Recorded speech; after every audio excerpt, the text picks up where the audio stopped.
নমস্কাৰ, মই আজি আপোনালোকক এটা পুলি দেখাম আৰু সেই পুলিটো তাৰ ফুলপাহ দেখাম আৰু সেই ফুলপাহ হৈ গ'ল আপোনালোকে সম্পূৰ্ণ ভিডিঅ'টো চাব আৰু সেই ফুলপাহ বজাৰত কিন্তু ঔষধ হিচাপে বিকিবলৈ বহুতে লৈ ফুৰে আৰু তেনেকুৱা ঔষধ বিকা মানুহে সেই ফুলপাহ দেখাই পানি কয় গা বিষ হ'ব, ভাল হ'ব, গেষ্ট্ৰিক ভাল হ'ব, এই বহুত ধৰণৰ বেমাৰ ভাল হয় বুলি কয়। ভাল হয় নহয় আমি নাজানো, কিন্তু আমাৰ ঘৰত আছে, আমাৰ নাৰ্চাৰীত আছে আৰু এইটো 38 বছৰ হ'ল এইজোপা গছ, বৰ্তমান ইমানেই হৈ আছে।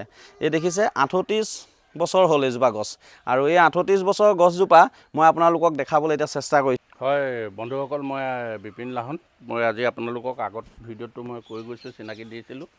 এতিয়া বৰ্তমান মোৰ নাৰ্চাৰীখনৰ যিটো অভিজ্ঞতা বা যিটো দেখিছোঁ, এই দেখা অনুযায়ী কৈছোঁ, এই গছজোপাৰ নাম হ'ল চাইকাছ। ইয়াক আমি এতিয়া মই নাৰ্চাৰী যেতিয়া যিদিনাখন আৰম্ভ কৰা হয় সেইদিনাখনে 3টা গছপুলি ৰুইছিলোঁ। সেই 3টা গছপুলি এতিয়াও জীৱিত আছে। তাৰ মাজতে এবিধ এইটো এয়া বাওনা হৈ আছে, দেখিছে চাপৰ। গতিকে ইয়াক এইটো বহুতে কি কৰিছে, ইয়াক এক ফল বুলি কয়। বহুতে এক ফল বুলি কৈ পেলানি, কোনোবাই নাক ফল বুলি কয়, কোনোবাই এক ফল বুলি কয়। নাক ফল বুলি কয় কাৰণে এইটো মানে ইয়াত এটা এটা গুটি লাগে। সেই গুটিটোকে ৰাইজে নি পেলানি কি কৰে, এইটো বিক্ৰী কৰিবলৈ আৰম্ভ কৰিছে মাৰ্কেটত। বজাৰত বিক্ৰী কৰা আমি দেখা পাওঁ। কোনো বহিৰাগতই আহি পেলানি ইয়াত বিক্ৰী কৰে, কিন্তু আমাৰ স্থানীয় ৰাইজে ইয়াকে বহুত এটা বৰ ডাঙৰ ঔষধ বুলি কিনি নি ইয়াৰ গুটিটো আপোনাৰ সেৱন কৰা মই শুনিছোঁ। মই দেখুৱাই দিছোঁ। এইপিনে চাওক, এয়া ভিতৰত এয়া গুটি লাগি আছে। এইফালে চাওক, এয়া দেখিছে ইয়াত এটা সুন্দৰ এটা গুটি লাগি আছে। এই গুটিটো আপোনাৰ মই ফালি দেখুৱাইছোঁ। এইটো আপোনাৰ গুটি সম্পূৰ্ণ এতিয়া অৱস্থাত আহিছে।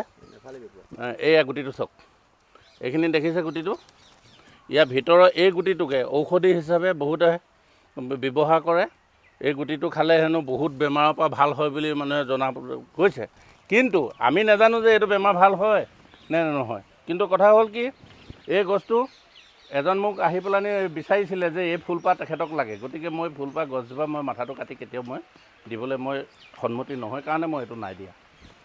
গতিকে এই গছজোপাৰ বৈশিষ্ট্যটো এইটো এনেকুৱাই। আৰু ইয়াৰ পাতখিলা আপুনি বুকে বনাব পাৰে, গিফ্ট ছেটত আপুনি দিব পাৰে। বহুতখিনি ধুনীয়া হেৰি হয় আৰু বহুত দিন লাষ্টিং কৰে।